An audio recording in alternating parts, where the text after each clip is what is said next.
వరకు ఉన్నారు. ఇప్పుడే కార్యక్రమాలన్నీ ముగిసినాయి. మా ప్రెసిడెంట్ ఎగ్జిబిటర్ సెక్టర్ నుంచి సురేష్ బాబు గారు ఫస్ట్ 1 year ఆయన ప్రెసిడెంట్గా ఉంటారు. ఆ తర్వాత ఎనానిమస్గానే జరగడం జరిగింది. అలానే హైదరాబాద్ ఛాంబర్ సెక్రటరీగా కె అశోక్ కుమార్, ట్రెజరర్గా ముత్యాల రామదాసు, జాయింట్ సెక్రటరీగా విజయేందర్ రెడ్డి, మోహన్ ఓట్ల పట్ల ఇవన్నీ ఎనానిమస్గానే జరిగినాయండి. మంచి వాతావరణంలోనే ఎలక్షన్ అంతా ఫినిష్ చేసాం.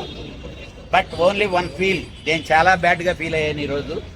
మా స్టూడియో సెక్టార్లో చైర్మన్ పోస్ట్ను గురించి రకరకాల డ్రామాలు ఆడారు. ఇలాంటిది కరెక్ట్ కాదు. మనం ఎలక్షన్లో ఓడిపోతే ఇంటికి వెళ్ళిపోవాలి. దొడ్డిదారిలో ఈ చేద్దాం ట్రై చేశారు. చాలా బాధపడ్డాను నేను.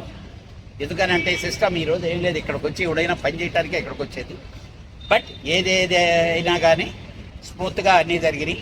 అలానే విజయవాడ సెక్రటరీగా బేకరీ ప్రసాద్, తర్వాత గుత్తకల్లు సెక్రటరీగా జాయింట్ సెక్రటరీగా Sai Reddy,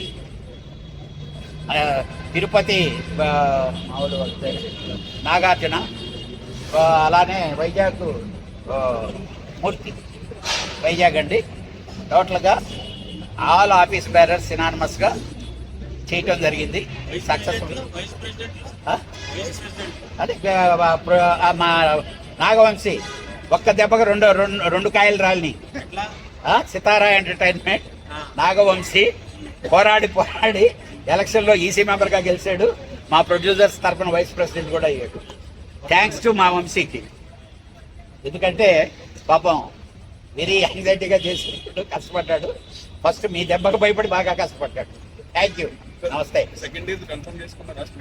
100% second year studio sector నుంచి నేనే ప్రెసిడెంట్గా కంటెస్ట్ చేస్తున్నాను. Second year. నమస్తే. Thank you.